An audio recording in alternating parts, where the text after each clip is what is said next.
Plastic exchange is really simply people bring plastic and then we exchange it with rice. The people win because they get the rice. The farmers win because we buy the rice from the farmers. The environment wins because we clean the environment from plastic. We call it tatwamasi. The giver become a receiver and the receiver become a giver.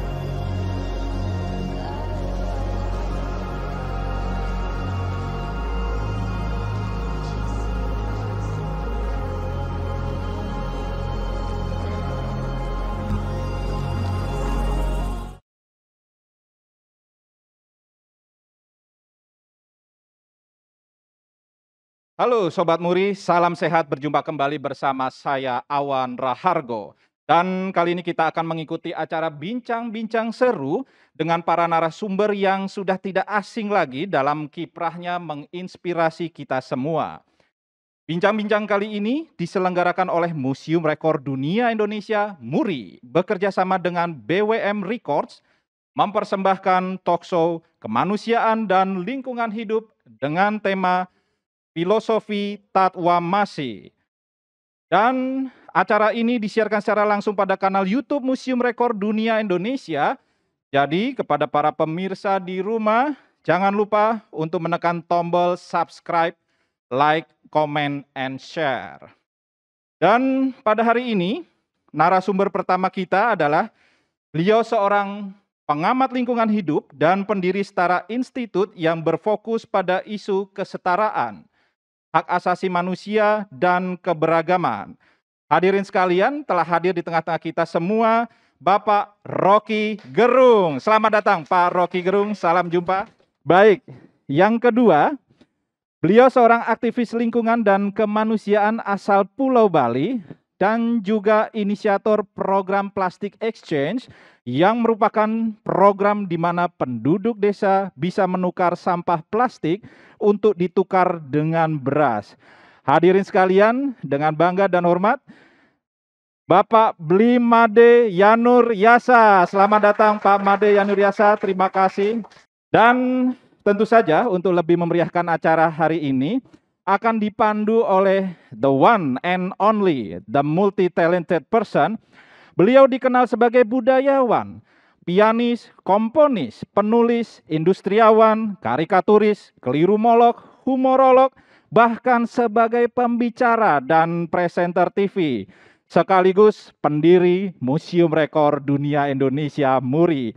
Hadirin sekalian, dengan bangga dan hormat Bapak Jaya Suprana. Terima kasih Pak Jaya Suprana telah meluangkan waktunya pada hari ini. Untuk selanjutnya, kami akan mempersilahkan Bapak Jaya Suprana untuk memulai acara hari ini. Kami persilahkan. Jadi apa yang saya lihat tahun 2020, begitu mulainya ada yang namanya pandemik, jadi mau tidak mau Bali itu hidup dari 80% dari pariwisata. Nah, jadi apa? 3 hal yang saya lihat. Yang pertama, masalah lingkungan. Di mana-mana ya, bukan hanya di Bali aja, di Jawa, di seluruh dunia, terutama masalah plastik kan. Nah, yang kedua adalah ekonomi. Jadi karena ini kita bercerita pada saat pandemi ya. Jadi ekonomi turun, kesejahteraan turun. Nah, yang ketiga adalah jati diri kita sebagai bangsa Indonesia. Karena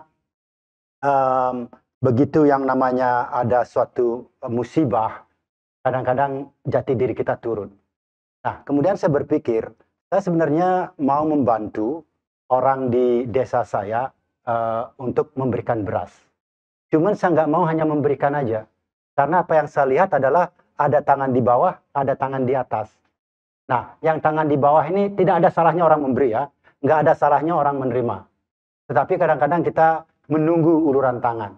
Nah, inilah yang saya bilang, bagaimana caranya membawa tangan di bawah ini dengan tangan di atas menjadi satu.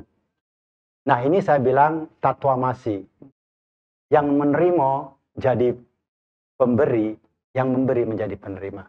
Nah, kemudian kenapa CNN sampai memberikan pengakuan, saya sendiri pun sebenarnya kaget gitu loh.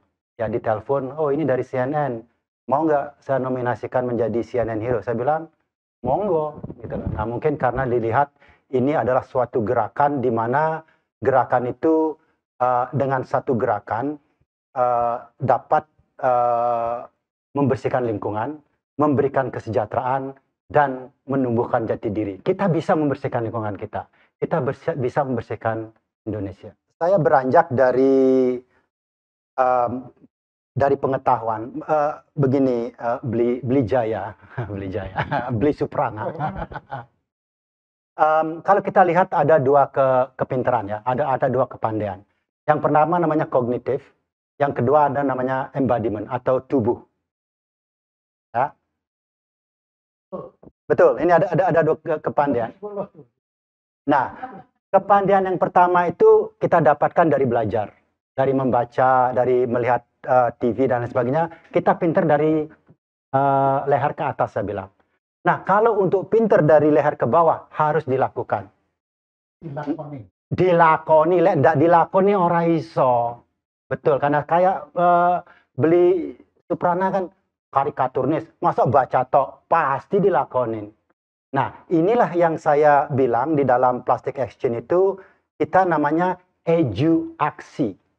Edukasi di dalam aksi untuk merubah kebiasaan masyarakat. Karena kebiasaan itu hanya bisa dirubah dengan melakukan.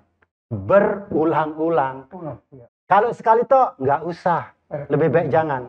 Karena begini, untuk mengubah kebiasaan itu, untuk membuat orang berbuat sesuatu itu banyak. 1, dihukum. 2, dimarahin. 3, ada apalah gitu. Nah, saya itu approach-nya melalui reward. Jadi, kalau kamu datang bawa plastik, udah tak kasih beras. Tapi harus dipilah plastiknya. Nah, jadi secara tidak langsung, dia itu melakukan aksi untuk ini ke embodiment-nya. Ya, untuk yang ke bawah ini. Jadi, secara tidak langsung dia memilah dari rumahnya. Masalah lingkungan apa? Plastik. Ini kan harus dipungut. Yang disuruh mungut siapa? Gitu loh. Nah, yang kita suruh mungut ya orang-orang yang membuang plastik. Karena sampahmu adalah tanggung jawabmu, sampahku adalah tanggung jawabku. Wih, agamaku. Humorku. Nah, Anda kok bisa gundul itu bagaimana? Itu banyak itu. Ini Pak, kebanyakan mikir. Makanya sekarang ini harus dari leher ke bawah. Sekarang di sini udah nggak muat nih. Gitu. Nah, seperti tadi kenapa kok bisa saya tuh mencetuskan ide itu, kita juga banyak beli ini, kita melihat dari yang namanya filosofi daerah. Di Jawa ada ya, Ing Arso Sungtulodo, Imadio Mangunkarso, Tuturi Handayani, itu kan ada kan, itu sebagai yang namanya leader ya. Bali kok bisa hafal itu semua? Loh, di Bali ada. Ya sama kan? Sama. Orang Bali itu kan dasarnya dari Jawa dulu. Bukan kebalik. Enggak tahu. Kalau saya dari Bali ke Jawa saya. Oh gitu. Ya. Nah, Iya. jadi kalau di Bali itu ada yang namanya Trihita Karana. Nah, Tri itu 3, Hita itu kebahagiaan, Karana itu penyebab. 3 penyebab yang membuat kita bahagia. Oh, indeks kebahagiaan ini. Oke. Oh ya. iya. Ya, okay. Nah, ini adalah roh dari Plastic Exchange. Jadi yang pertama. Apa? 3 apa? Nah, oke. Ya. Nah, 3 itu adalah yang pertama keharmonisan hubungan manusia dengan Tuhan. Itu Vertikal. adalah jati diri. Ya, vertikal kan? Vertikal. Oke. Keharmonisan hubungan manusia dengan manusia. Horizontal. Kesejahteraan. Oke. Kalau saya sudah akur sama orang ini semua di sini, sejahtera. Saya ke sini. Apa bukan sejahtera dulu baru akur? Kalau akur sejahtera, kalau sudah akur pasti sejahtera. Kalau sejahtera belum tentu akur. Belum tentu ya. Banyak orang sejahtera nggak akur loh. Iya. Kayak koruptor itu. Oke, ya terus. Dia punya bagiannya Dia itu. itu bagian dia. Bukan bagian saya. Iya, betul. Nah, ada lempar batu, sembunyi tangan. Iya. Sembunyi di kantong. Iya. Nah, yang ketiga itu adalah keharmonisan hubungan manusia dengan lingkungan alam. Nah, jadi kita bersihkan lingkungan, dapat beras karena kita jadi sejahtera, pulang-pulang jati diri. Nah, kalau di tubuh itu sudah ada, Pak. Di tubuh itu ada nih, yang ke atas ini namanya jati diri. Hubungan manusia ke Tuhan. Ini hubungan manusia ke manusia. Kalau saya bilang ke Beli, Beli, I love you. Masa saya bilang, Beli, I love you. Harus terbuka. Hati kita di mana? Nah, ini adalah horizontalnya. Kemudian lingkungan. Depan, belakang, kiri, kanan. Pertanyaan saya, ya, yang Muri kan dari awal begitu saya tahu itu saya incer Anda. Pokoknya cari orang ini sampai ketemu ya. Ya, nah, apakah pemerintah? Ini kan seharusnya tanggung jawab pemerintah, bukan tanggung jawab Anda kan? Apakah pemerintah sudah pernah memanggil Anda untuk belajar dari Anda? Sekali lagi, sampahmu tanggung jawabmu, sampahku tanggung jawabku. Oke, pemerintah ya harus memberikan dalam tanda kutip memfasilitasi, dan sekarang sudah mulai. Ini nanti kita tanggal 11, 12, 13 kita buat expo di Bali dengan hashtag. Nanti kalau kita di Instagram, di YouTube, hashtagnya adalah Gila Sampah. Gerakan inovasi langsung aksi. Ya, gagasan inovasi langsung aksi sampah. Oke. Tuh, nanti ingat ya hashtag pakai itu. Oke, terima kasih. Nah, ini adalah salah satu wujud dari atensi dari pemerintah, karena jangan salah Beli. Di Bali itu G20 akan datang. Ya, bulan September, dan Bali giliran 20 ya. Jadi semua dapat giliran. Itu nanti bagian dia. Oke. Ya. Saya kan cuma ngumpan-ngumpan tok dulu. Nanti Anda ngompori aja. Nanti yang menyala dia. Nanti yang nyala dia. Nah, kemudian 2024 Bali itu akan menjadi satu contoh atau prototipe tempat untuk World Water Foundation. Jadi masalah air itu masalah yang besar, karena kalau sudah nggak ada air, nggak bisa urip, Beli nggak bisa urip pokoknya. Nggak ada air mata, parah. Oh, apalagi ini. Hebat. Tepuk tangan untuk Mas Nadif. Terima kasih. Oke, Mas Rocky Gerung, ya saya tahu Anda sudah sangat bernafsu. Ya. Silakan. Ini, saya minggir dulu. Ibaratnya itu beliau sudah ereksi. Silakan. Ya. Saya cari akal dulu ya. Iya, Bali akan jadi host dari G20 itu. Betul. G20 itu artinya apa? G20 itu. Singkatan dari? Nggak tahu loh saya sebenarnya. Gila 20. Gagasan inovasi langsung aksi 20. Mulai. Sudah mulai. Iya, ini saya senang karena ada di ruangan tempat kegilaan dan humor itu nyatu diolah oleh pikiran itu. Nah, itu yang selalu diaktifkan oleh Jamu Jago. Jago artinya Jaya Supranago. Wah. Ini terus ditendang gitu ya. Tapi nggak ada nih, saya lihat ini ketatanegaraan, ekonomi, industri, olahraga. Tapi nggak ada humor itu, humor dan akal pikiran itu satu paket. Nggak perlu karena semua ini humor. Yes, ya. Karena itu, betul. Itu namanya Muri itu. Iya. Muri itu manusia unik Republik Indonesia, namanya Jaya Supranat. Dapat kan? Ya. Oke. Mulai dia. Ya, saya lagi cari cara supaya bisa selamat dari delik itu. Silakan. Oke, kita lagi bicara tentang sampah dan seluruh dunia jadikan environment itu sebagai a new grammar of millennials itu. Semua orang bicara do you speak environmental ethics itu kan. Orang nggak bicara do you speak financial market, itu udah passé gitu, udah lampau itu. Dan kita melihat bahwa Indonesia sebetulnya sedang diolok-olok oleh dunia itu. Karena setelah Glasgow Conference itu kita masih niat untuk membangun ibu kota baru yang adalah itu merusak lingkungan itu. Saya sering terangkan bahwa setiap semen yang ditanam di Kalimantan, di ibu kota baru, itu artinya ada lubang cacing yang dibunuh itu. Setiap tembok yang dibangun itu artinya menghalangi sirkulasi udara. Jadi kalau kita omong tentang the grammar of environment, artinya kita lihat ibu kota itu sebetulnya kita lagi nimbun sampah di situ, sampah politik segala macam. Dan kelihatannya pemerintah itu sekarang adalah sampah. Dan orang anggap bahwa nggak ada gunanya ada pemerintah itu.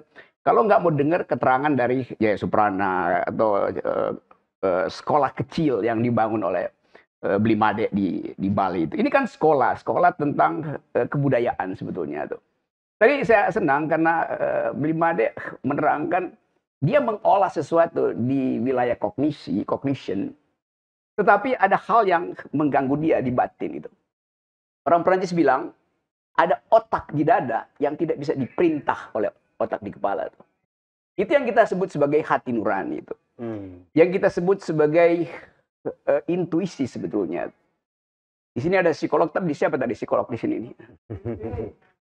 Kayak ada seorang psikolog namanya Steven Pinker. Oh, Steven Pinker itu. Dia bilang begini, seluruh aktivitas manusia yang seolah-olah rasional, sebetulnya sebagian besar diperintah oleh intuisi itu. Kita punya kemampuan berpikir karena kita deal dengan benda-benda material. Kita bisa uji rasionalitas hubungan antara satu peristiwa dengan peristiwa lain karena kita coba hubungkan kausalitasnya. Tapi itu betul tadi Pak Jaya, itu baru zaman modern sebetulnya. Setelah ada fasilitas laboratorium untuk lihat causality itu. Tapi sebelum itu, manusia itu hidup dengan kemampuan mendeteksi apa yang disebut tadi bagian bawah itu, bukan bagian atas itu. Jadi kita bisa bikin algoritma, tetapi sebetulnya dasar hidup manusia itu adalah kepekaan terhadap environment. Dan itu yang menyebabkan kenapa kita masih bersahabat gitu. Jadi kalau seluruh kegiatan kognisi kita itu menjadi sangat radikal, kita nggak perlu lagi kemanusiaan sebetulnya. Karena kita bisa berhubungan secara teknis aja kan, secara mathematics. Padahal sebetulnya keakraban kita ditimbulkan karena kita dipersatukan oleh tadi hasrat untuk menikmati keindahan. Dan keindahan itu adanya tidak di komputer, adanya di dalam pergaulan, bahkan dengan orang kecil. Jadi kalau Pak Jokowi bilang ini indah sekali nanti ibu kota baru di mana? Di dalam komputer beliau terlihat indah memang. Karena itu dibuat indah di dalam komputer. Tapi faktanya nggak begitu tuh. Ada masyarakat adat yang protes tuh bahwa ini melanggar tata tertib alam, melanggar alam itu menulis hukumnya sendiri. Dan kita hanya diminta untuk membaca. Kita tidak diminta untuk mengintervensi alam itu. Jadi itu filosofinya. Nah saya menganggap bahwa kita mesti bangun ulang kedekatan kita dengan alam melalui peristiwa-peristiwa tragis sebetulnya tuh. Jadi tragika ini yang membuat kita berpikir ulang bahwa status saya sebagai manusia sebetulnya dari awal saya diperlengkapi oleh semacam intuisi tadi itu.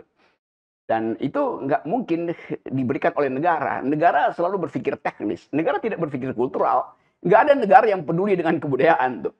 Kemudian itu ya semacam catatan kaki lah kalau ada keperluan untuk bikin puisi itu negara pesan, bahkan negara pesan puisi dari seniman itu dia nggak bisa bikin sendiri itu. Jadi kita coba lihat fasilitas apa yang disebut sebagai beauty sebetulnya. Saya dapat baju ini dari Syari itu. Baju yang tadi diterangkan bahwa ini adalah komposisi kultural yang diambil dari semacam local wisdom yang jauh di belakang sana tuh. Yang mungkin udah dibuat sebetulnya bahan ini 300-500 tahun yang lalu. Lalu kita sebut dia batik. Dia disebut batik karena ada katalog. Dulu ini nggak ada katalog, orang bikin beginian kan. Jadi kalau bilang ini adalah produk modern memang karena dikatalogkan. Jadi apa yang jadi modern, begitu masuk katalog, maka semua jadi modern. Padahal batin kita nggak pernah dikatalogkan. Dan itu yang membuat kita hidup. Namanya imaji. Dan itu saya coba bedakan dulu ya supaya ada perlengkapan kita untuk bicara lebih panjang. Saya bedakan antara imaji, imagination, dan fantasi itu. Kalau saya berfantasi, artinya saya bawa yang di belakang itu ke hari ini, ke momen ini untuk saya nikmati. Jadi fantasi artinya membawa yang di belakang ke sini untuk saya nikmati. Imaji artinya saya mengundang yang di depan ke sini untuk saya nikmati. Jadi beda antara fantasizing dan imagination itu. Fantasi artinya saya pernah alami itu, lalu saya nikmati sekarang tuh. Ciuman pertama itu fantasi. Saya pernah alami ciuman pertama dan saya ingin nikmati sekarang. Saya berfantasi dengan bibir pertama yang melekat di bibir saya. Kira-kira.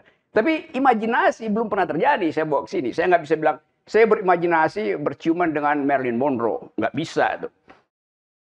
Karena saya hanya mengimajinasi. Tapi fantasi saya menuntun saya untuk datang hari ini dengan past event.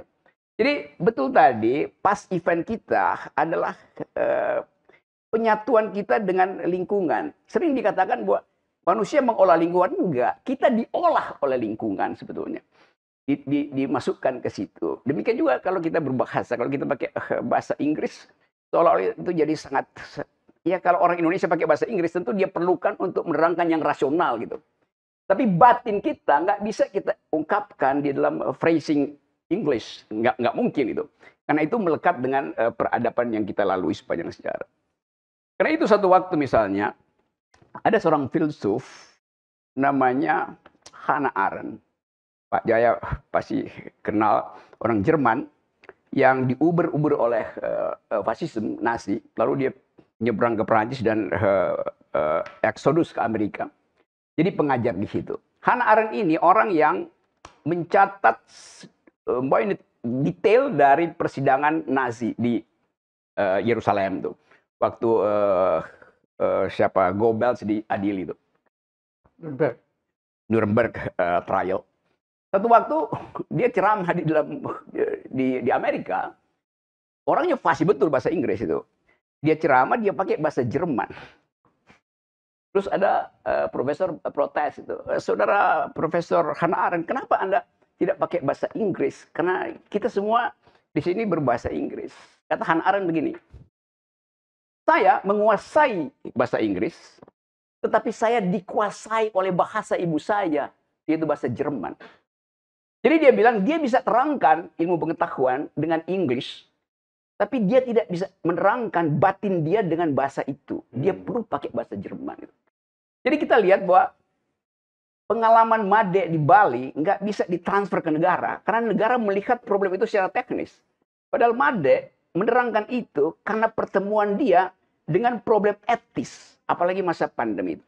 Jadi saya kira itu intinya kenapa kita menganggap bahwa yang dikerjakan Made itu adalah upaya untuk mengingatkan kebatinan manusia, bukan kognisinya. Kalau kognisi bisa dirapatkan di kabinet dan nggak pernah ada hasil di kabinet kan. Itu intinya kira-kira tuh. Sinopsisnya begitu, Pak Jaya. Oke, terima kasih.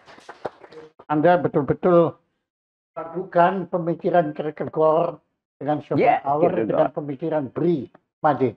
Ya, dan Anda biarin dia yang ngoceh, Anda yang ngelakuin. Oke. Nah, silakan. Sekarang menarik sekali, ada panelisnya ya. Silakan.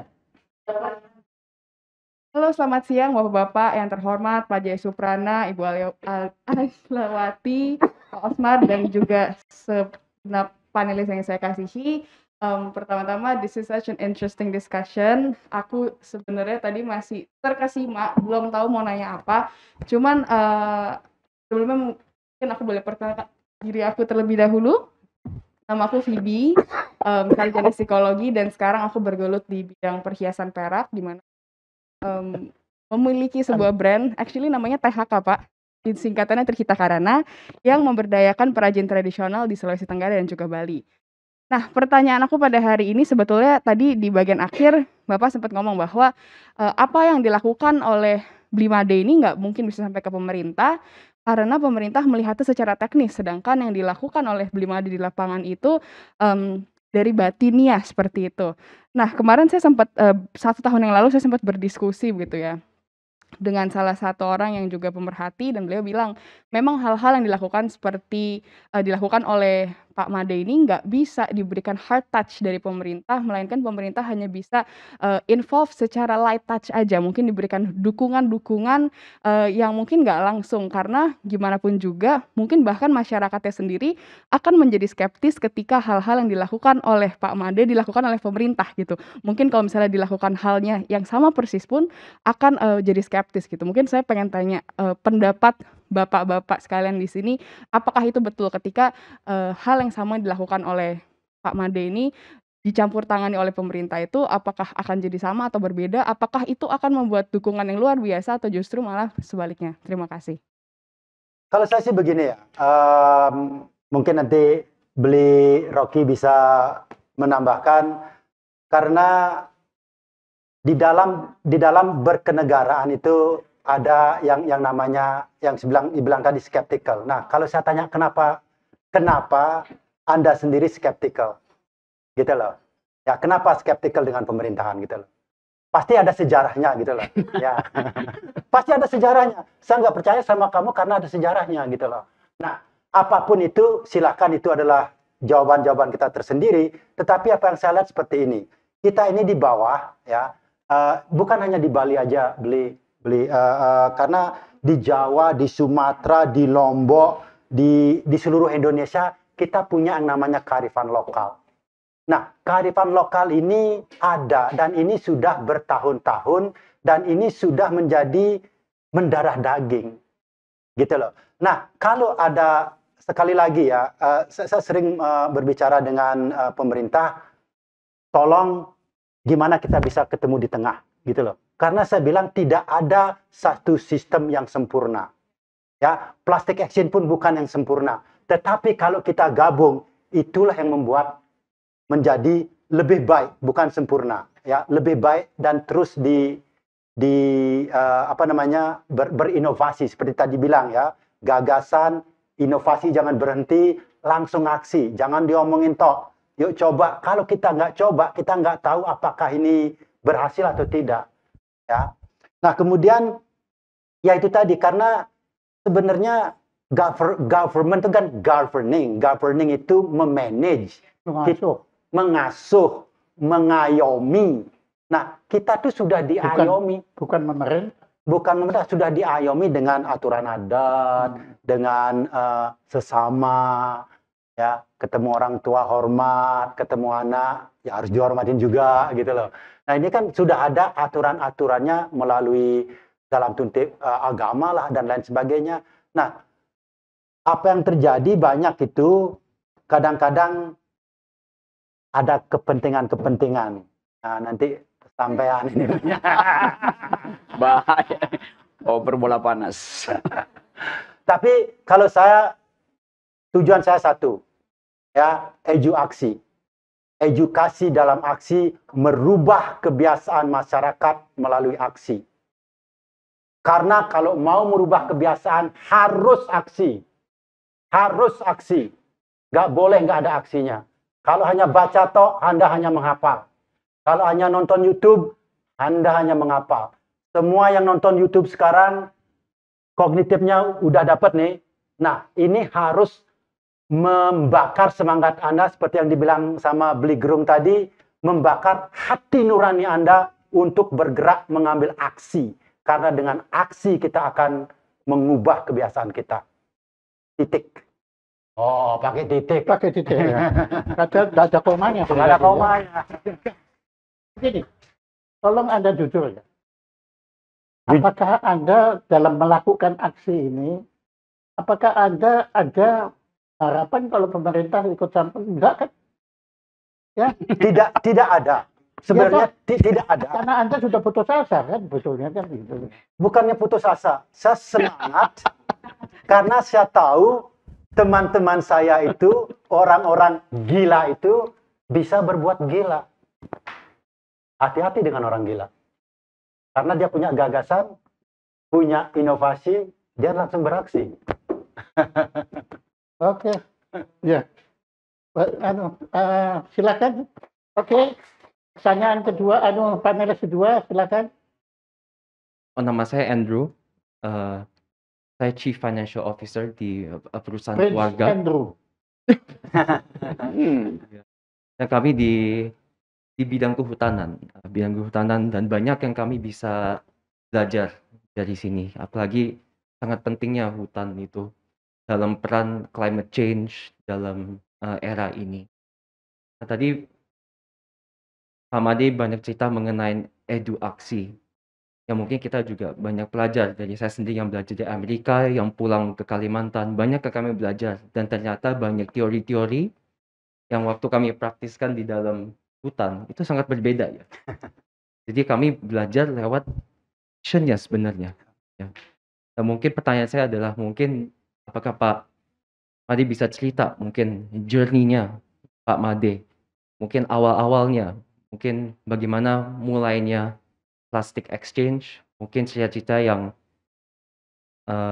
men-show bagaimana Pak Made mengajak ya teman-teman atau mengajak komunitas untuk bersama untuk menjalani program ini, Pak. Yang tahu mungkin tantangannya sangat besar ya, karena tidak mudah untuk educate lewat action, karena itu butuh memang banyak komitmen, ya kan, dan partnerships ya. Nah itu something yang saya rasa kata kunci sebenarnya, partnerships. Karena kalau kita hanya menjalani sendiri, mungkin journey-nya akan sulit ya, dan tidak bisa mencapai goals-nya tanpa dengan satu komunitas ya. Dan kita membicarakan adalah global community sekarang. Ya, yang kita bicarakan di G20, di COP26. Sebenarnya ini di luar dari pemerintah saja sekarang ya. Kita harus mengajak swasta juga untuk melakukan sesuatu ya kan, yang menjadi tangan dan kaki ya, yang bisa bergerak dan bereduaksi. Terima kasih. Oke, ya ini soal seberapa jauh pemerintah paham tentang new grammar tadi itu, environmental ethics, dan turunannya itu. Lalu kita bicara apakah pemerintah paham tentang local wisdom itu? Ya tentu dia bilang paham. Karena ada Kementerian Kebudayaan atau Dirjen Kebudayaan yang mengolah local wisdom. Tapi kan itu diolah berdasarkan jumlah uang negara. Kan local wisdom dipelihara melalui APBN. Dan itu ajaibnya tuh. Kita nggak bisa pelihara local wisdom dengan APBN itu. 2 hari lalu saya masuk hutan di daerah Sukamakmur di situ. Dan bertemu dengan petani kopi di situ yang itu di ketinggian ya 1.200 meter itu. Arabica masih sedikit, itu biasanya robusta di situ. Dia bercerita ke saya bahwa harga kopi itu tiba-tiba drop. Dan saya tanya, perlu nggak intervensi pemerintah dengan bahasa yang mereka pahami itu? Sebetulnya nggak perlu, dia bilang. Yang penting bukan soal harganya yang dia persoalkan. Tapi kemampuan petani itu untuk mempromosikan. Jadi nggak perlu dibantu pemerintah. Dia bisa promosikan sendiri. Asal jalannya dibikin. Asal internetnya ada. Tuh. Jadi dia cuma minta hal yang umum aja. Tuh. Bayangkan misalnya 45 menit dari Jakarta nggak ada internet. Jadi dia bilang, saya mau belajar cara mempromosikan tuh, tapi kok nggak bisa itu karena itu lembah itu nggak ada internet. Sebelumnya, kira-kira seminggu juga sebelumnya, saya pergi ke arah lebih jauh lagi, ke arah desa-desa yang disebut sebagai Puncak 2. Jalannya sekarang udah dibeton, bagus itu tuh. Tapi jalan ke arah pertaniannya nggak ada. Sehingga kalau petani itu dia panen tomato, itu tomat itu sampai ke pasar yang ada akses jalan, infrastruktur bagus, pakai jalan batu. Artinya separuh dari tomat itu udah bonyok duluan di jalan itu. Bayangkan. Apalagi kalau ada ibu-ibu mau melahirkan misalnya, dibawa lari pakai motor, itu keguguran di jalan. Jadi nggak ada semacam evaluasi terhadap apa yang disebut. Apalagi jual telur. Ya kalau jual telur sekaligus bawa penggorengan aja supaya kalau dia pecah bikin dadar aja di situ. Tapi juga susah karena minyaknya mahal. mulai.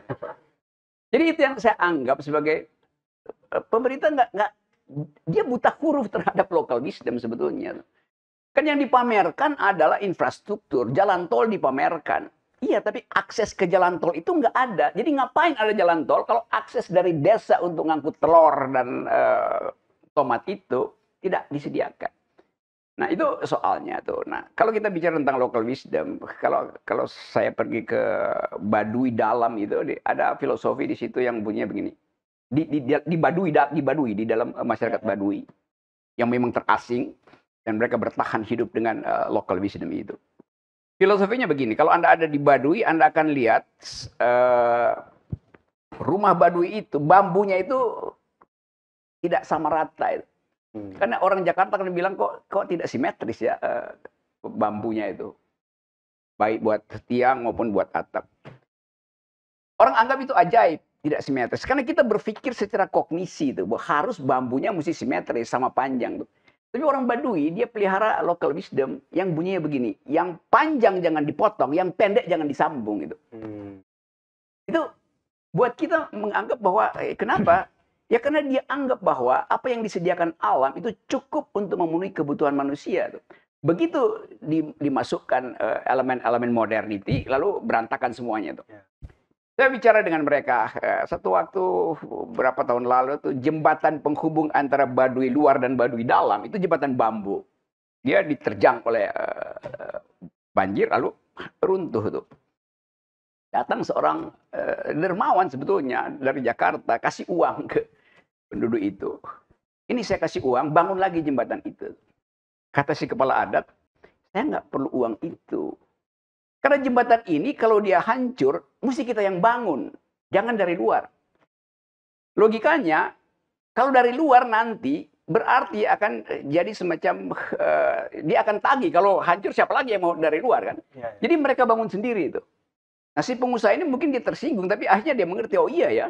Karena jembatan itu dibangun dari dalam batin, bukan dengan kepala. Dibangun karena kebutuhan. Jadi biarkan jembatan itu hancur, nanti dia bangun sendiri. Dengan bambu yang tadi itu.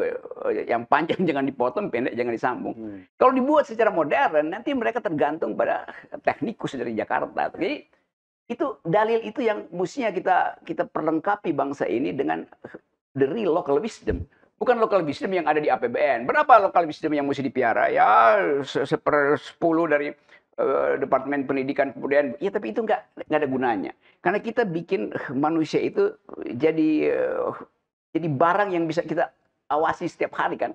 Kita datang ke desa, berapa banyak Sri Mulyani kasih uang, nanti dia tanya, berapa banyak jembatan yang udah dibikin itu. Dia nggak bertanya, berapa banyak keakraban yang sudah dihasilkan dari desa itu. Dan surplus keakraban itu mestinya diekspor ke kota itu. Supaya orang merasa bahwa tadi filosofinya betul. Yang memberi dan yang menerima itu setara sebetulnya. Dan itu ada di dalam kebudayaan kita. Siapa yang memberi itu artinya kelebihan dia memang hak dari yang berkekurangan kan. Kelebihan saya itu adalah hak dari yang tidak berpunya sebetulnya. Jadi itu bukan benevolent segala macam. Itu memang dalil dari peradaban, dari kebudayaan, dari lingkungan. Kesetaraan itu yang kita perlukan. Nah itu yang saya anggap ya susah kita menerangkan itu. Kalau pemerintah tadi, dia hanya mengolah kebijakan itu di ruang hampa kebudayaan. Dia memang mesti turun ke dalam lapangan. Nah kesalahan Pak Jokowi kemarin, dia turun ke lapangan dan berkemah di situ, dengan fasilitas yang disediakan oleh industri-industri Perancis. Karena kemahnya itu, termasuk shower itu buatan Perancis. Padahal Pak Jokowi barusan marah-marah menteri, ngapain impor-impornya? Dia sendiri nginep di dalam tenda mewah yang dibuat oleh Perancis. Dia juga import itu. Kan mestinya kalau Pak Jokowi konsisten, dia mesti katakan, oke, saya akan berkemah di situ, tetapi buatkan saung di situ yang dibuat oleh masyarakat Dayak. Itu baru dia melekat dengan environment. Dia going native dengan environment itu. Ini dia bawa dari Jakarta, peralatan campingnya. Dan karena ini presiden terpaksa import dari Prancis. Kan itu ajaib kan. Lalu dia marah-marah kabinet. Ngapain import-import? Nah, barusan lu tidur di tenda import. Jadi itu yang tadi, itu kognisi dan batinnya tuh nggak nyatu. Akibatnya apa? Kacau.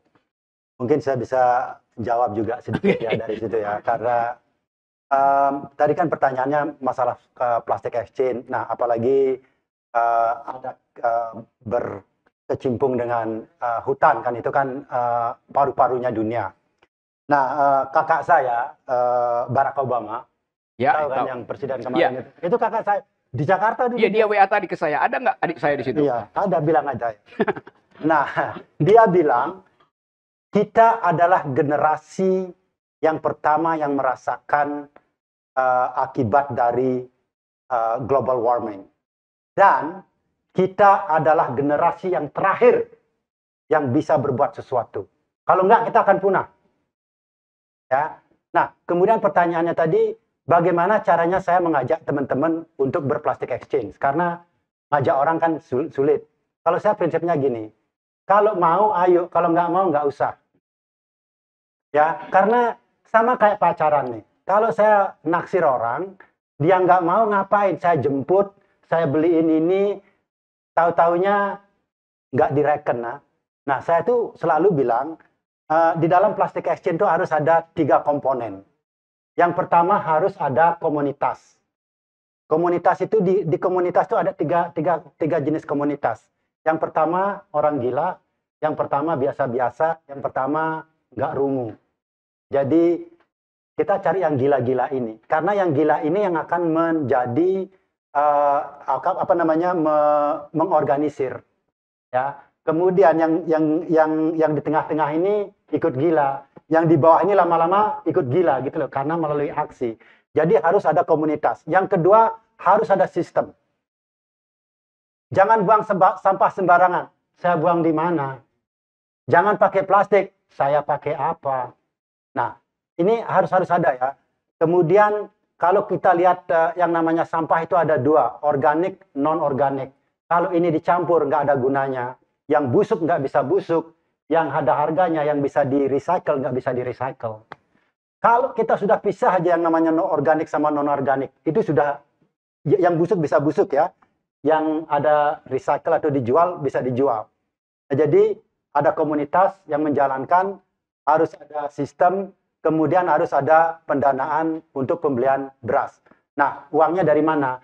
Ya dari kita-kita ini, kita bisa urunan, kita bisa memberikan sedekah ya.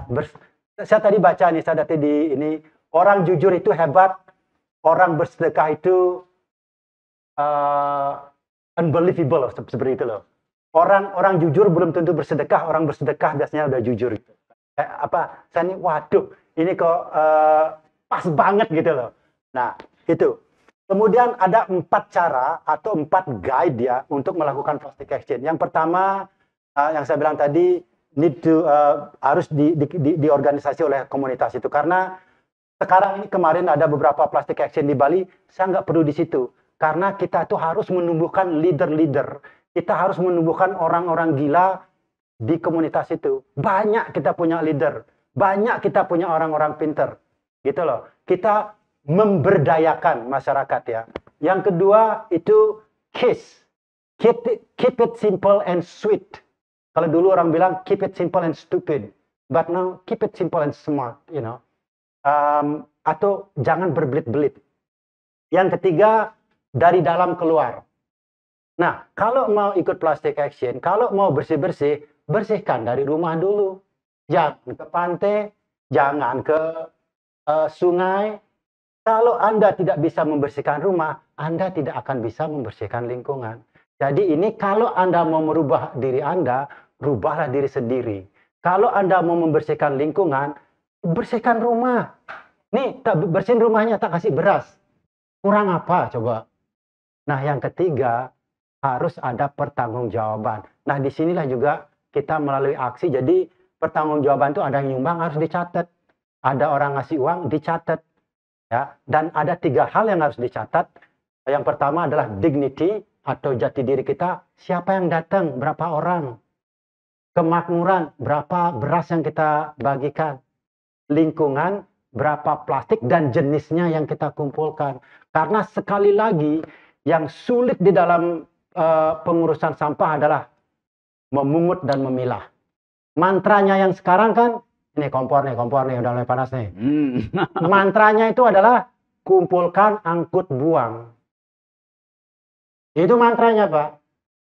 Kumpulkan, organik, non-organik, masukin di atas truk, buang. Nah, kalau mantranya seperti itu, maka hasilnya akan seperti itu. Itu namanya kalau insanity itu, kakak saya Einstein bilang, semua kakak semua. Kan karena kita bersaudara semua, Bang. Iya. Beli kan. Melakukan sesuatu yang sama berulang-ulang, mengharapkan hasil yang berbeda, nggak mungkin. Kalau mau hasilnya berbeda, kita harus melakukan yang berbeda. Kalau mantranya angkut, kumpulkan, angkut, buang, hasilnya ya TPA membludak.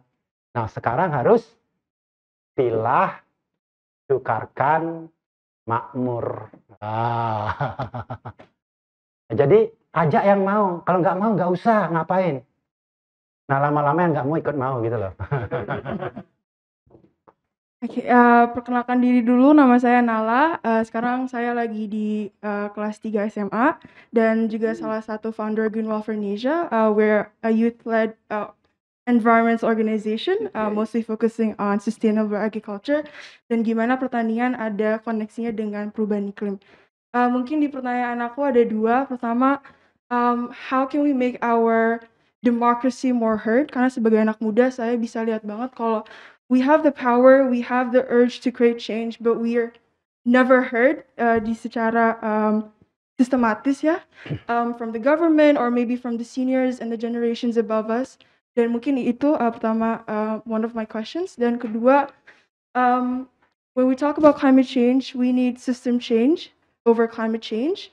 And maybe my question is, how can we make all of these youth-led organizations dan semua organisasi dan juga grassroots project bisa ada dampak systematic change-nya kepada pemerintah dan juga kepada climate change in general. Mungkin itu dari aku. Sekian, terima kasih. Silakan. Ya kita berharap itu dilakukan, tapi regulasi pemerintah sering mengabaikan regulasi dari alam itu. Apa namanya? Nature has written its own logics, its own law, tapi kemudian diintervensi oleh pemerintah itu, maka berantakan. Tadi misalnya konsep sampah, pemerintah hanya bilang buang sampah pada tempatnya. Oh iya, tapi tempatnya itu efektif apa tidak untuk jadi tempat penampungan sampah? Sampah itu bukan apa yang kita bawa dari dalam rumah keluar rumah. Sampah adalah apa yang kita bawa masuk ke rumah tuh. Begitu kita keluar supermarket, kita udah bawa sampah sebetulnya kan. Betul. Itu dalilnya itu dulu. Pemerintah nggak bisa paham itu. Yang kedua, di tempat saya ngajar dulu, Universitas Indonesia, itu ada dipisahkan itu yang warna orange sama warna hijau itu.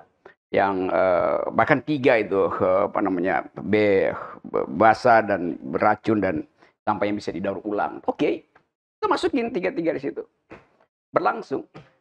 Lalu datang truk datang, diangkat 3 yang ditaruh di truk yang sama. Ngapain coba itu? Jadi absurd cara melihat itu. Padahal hal ini di Universitas Indonesia yang diajarin tentang teori lingkungan segala macam. Satu waktu saya naik gunung Himalaya. Itu di beberapa tea house justru hanya dikasih dua tempat sampah dan kita nggak tahu yang mana yang basah mana yang kering. Tapi semua orang tahu dia mesti lihat dulu tuh. Oh ini ya tempat kering, ini tempat sampah. Jadi tanpa diajarkan, orang udah tahu secara moral bahwa dia mesti cek ini tempat sampah basah apa tempat sampah kering kan. Tanpa kasih warna tuh, karena mungkin mahal di sepanjang jalur ke Himalaya itu.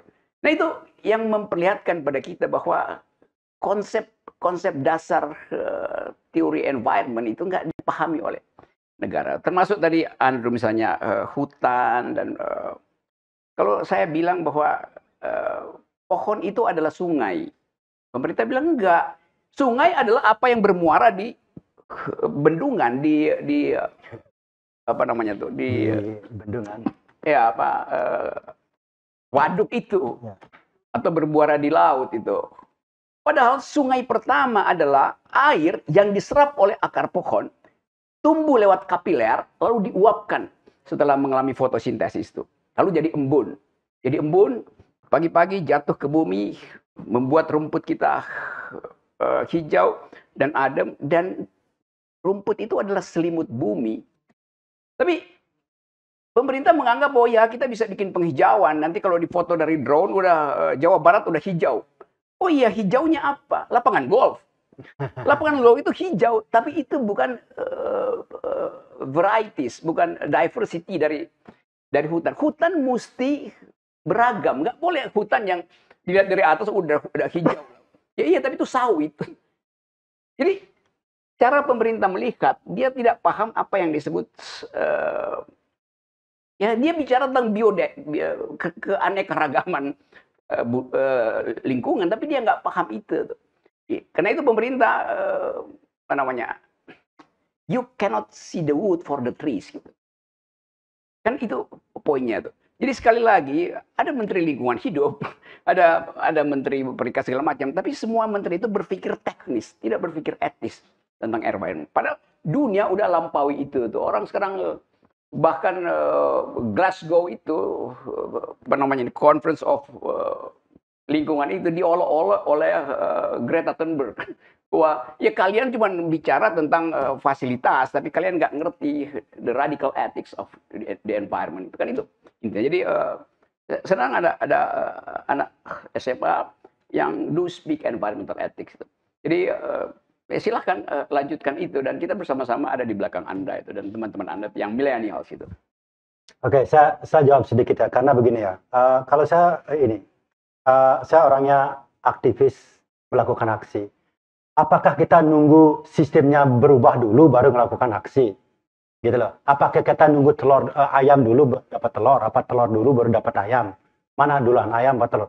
Nah, dengan saya rasakan sendiri gitu loh. Dengan melakukan ini sekarang apa artinya pengambil kebijakan mulai ngeh gitu loh. Oh, ini siapa Pak Mahdi? Kok nggak pernah dengar orangnya, kok tahu-tahu ini gitu loh. Nah, dari sini kita bisa dalam tanda kutip mempengaruhi, atau bukan mempengaruhi ya, yang pengambil kebijakan. Dan jangan salah loh, anak-anak muda. Kemarin saya dapat pertanyaan, Pak, sekarang kita nih apa namanya, dari Gojek gini itu kan pakai plastik, itu gimana Pak? Nah, Anda itu mempunyai kekuatan sebenarnya, bukan sebenarnya, Anda mempunyai kekuatan. Sekarang Anda bisa, apa namanya, warung ini nggak ramah lingkungan loh, nggak ramah lingkungan. Kan sekarang udah namanya ada gadget itu. Sekarang kita mempengaruhi dari review. Kita sekarang belinya nasi goreng dari sini yuk, karena dia pakai ramah lingkungan. Nah, kalau kita bisa itu aja dulu, udah besar pengaruhnya. Berapa juta anak-anak muda di Indonesia bawa kantong plastik, bukan kantong plastik untuk belanja.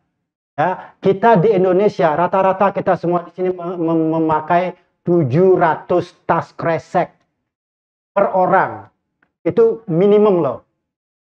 Coba kita pikir kemarin sudah berapa tas kresek kita ambil. Itu kalikan 365 hari. Nah, itu pesan saya. Anak muda, Anda punya kekuatan, Anda punya suara, kamu punya gadget, sebarkan kebajikan, ya, sebarkan aksi. Melalui aksi bisa kok kita mempengaruhi sistem, kita bisa. Gitu loh, dari bawah ke atas, dari atas ke bawah, ketemu di tengah. Ya, halo Om, Budi, Halo. Tante, kakak, kakek. Perkenalkan, saya Ragil Sismadi. Saya di sini mewakili generasi Z, mungkin ya. Saya ketua OSIS dari SMA Lab School Jakarta. Pertanyaan saya, sebenarnya ini bukan pertanyaan, tapi saya lebih ingin mendapat penjelasan tentang mungkin quotes tadi ya. Sampahmu, sampahmu, sampahku, sampahku.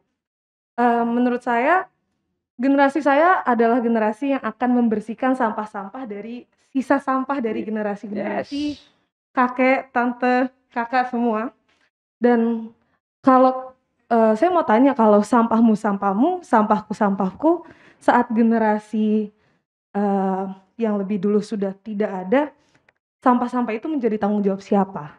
Dan juga pertanyaan saya ada lagi tentang kebijakan plastik yang diganti jadi tas kain. Sekarang kan lagi zaman ya, kalau misalnya beli cat time dapetnya kayak tas plastik gitu, dan di rumah jadi banyak tas plastik itu, apakah itu lebih efektif atau malah sebenarnya sama aja? Karena kelihatannya bahan yang dikasih juga bukan bahan yang bener-bener pantas untuk pantas untuk di-recycle atau pantas untuk dipakai lagi. Itu gimana ya kalau menurut Bli dan Om Rocky? Beli dan beli. Bli dan Bli, oke. Itu sih, terima kasih. Kalau dari saya sih begini ya, kenapa saya bilang sampahku adalah tanggung jawabku, sampahmu adalah tanggung jawabmu. Karena seperti dibilang tadi sama Bli Rocky, kita punya sejarah, ya, kita punya kenyataan dan kita punya masa depan, ya. Apapun yang kita lakukan, kita punya sejarah, kita punya sekarang dan kita punya masa depan. Nah, ada juga pepatah yang mengatakan bahwa dunia ini bukan warisan dari nenek moyang, tetapi titipan dari anak cucu. Sayangnya, ya saya tadi siapa namanya tadi Mbak? Ya, sayangnya pendahulu-pendahulu kita belum ngerti tentang itu. Nah, sekarang saya tuh nggak mau menyalahkan gitu. Yang salah apakah pabrik plastik? Yang salah apakah leluhur kita? Yang salah siapa? But I wanna ask myself, what can I do? Apa yang bisa saya lakukan? Karena saya yang akan ngelakonin. Yang meninggal ya sudah meninggal gitu loh. Ya, kalau kita kembali, oh ini dulu peninggalannya saya tuh nggak usah dibersihin. Yang meninggal ya nggak apa-apa, ya kita gitu loh. Nah sekarang what can we do? Ya, nah saya bilang sampahku adalah tanggung jawabku. Mulai sekarang gitu loh. Oh dia dulu gitu, ngapain sekarang gitu juga? Kan nggak berubah gitu loh. Nah kemudian apa tadi pertanyaan kedua? Saya punya jawaban tapi lupa pertanyaannya. Tentang plastik. Oke, tentang plastik. Yang paling bagus itu adalah reuse. Sampah plastik, kamu punya satu tas plastik, kalau kamu pakai terus-menerus itu bagus. Kalau kamu datang belanja, setiap belanja dapat tas kain, itu nggak bagus. Plastik kalau kamu pakai 1000 kali bagus. Kalau kamu belanja, oh orang saya ini dapat tas ini loh, tas kain, saya merasa tapi numpuk di rumah kayak laundry. Jangan, ya. Saya tidak anti plastik karena plastik itu ada gunanya. Ya, telepon ini semua ada gunanya. Tetapi kita harus bertanggung jawab untuk pertama memakainya dulu. Ya, seperti Beli saya bilang, sampah itu bukan dari rumah keluar. Apa yang kita bawa ke rumah itu kalau nggak dipakai jadi sampah. Kalau dibuang sembarangan jadi sampah. Masker sekali pakai itu sampah. Nah, kalau masker dipakai terus-menerus, bagus. Gitu loh. Ya, jadi apapun itu bentuknya, kalau dipakai terus-menerus, itu namanya reuse. Ya, plastik kalau dipakai terus-menerus bagus.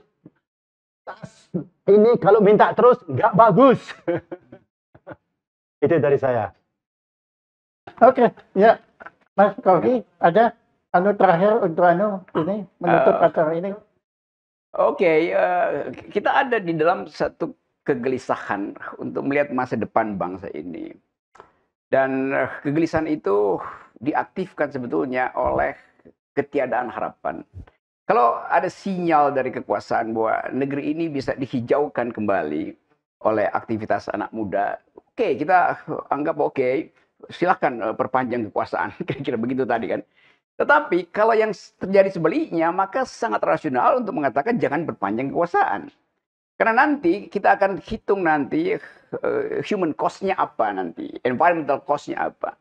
Jadi itu yang terjadi sebetulnya. Jadi kalau kita masih dengar terus-menerus ada upaya untuk memperpanjang kekuasaan, bukan sekedar kekuasaan yang kita persoalkan, tapi impact dari kekuasaan yang selama ini merusak lingkungan.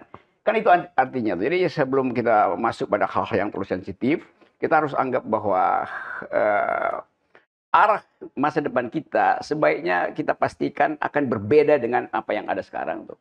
Jadi bersiap-siaplah untuk menyebut nanti tadi kita menyanyi Indonesia Raya itu, tapi yang kita rayakan itu sebetulnya bukan kebesaran bangsa ini, tapi keadaban bangsa ini. Jadi bukan bangsa yang besar, tapi bangsa yang beradab. Dan beradab itu mulai dari tindakan kecil tadi. Dan jangan kita mengeksploitasi orang lain, karena kalau dikatakan bahwa kita mengeksploitasi lingkungan, kita mengeksploitasi lingkungan karena kita mengeksploitasi orang lain. Jadi eksploitasi orang terhadap orang menyebabkan eksploitasi orang terhadap lingkungan. Jadi itu dalilnya. Dan di dunia sekarang orang lagi bicara tentang human solidarity itu. Semua ekonom dunia yang dapat Nobel dalam 10 tahun, 20 tahun terakhir, semua bicara tentang human solidarity.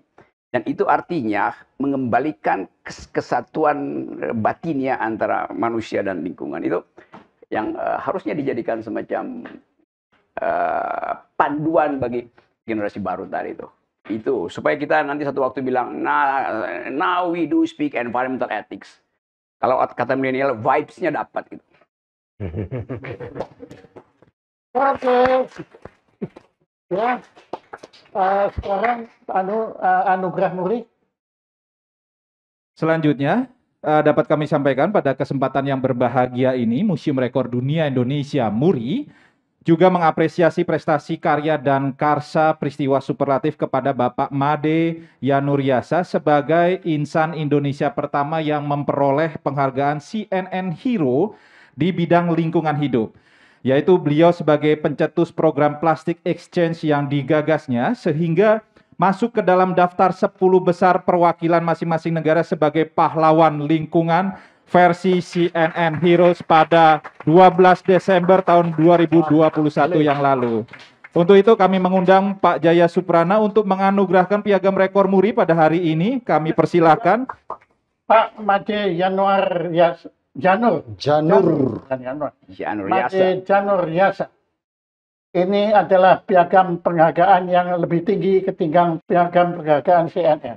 Betul. Ya, intinya Karya Indonesia. karena kita memberi penghargaan pada orang yang mendapat penghargaan CNN.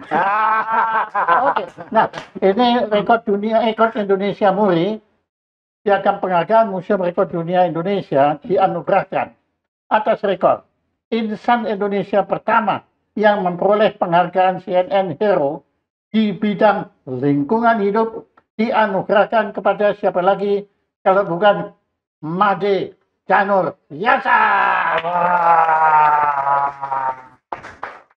Baiklah para hadirin dan pemirsa dimanapun Anda berada, demikianlah seluruh rangkaian acara telah kita lalui. Saya Awan Rahargo pamit undur diri, terima kasih dan salam sehat untuk kita semua.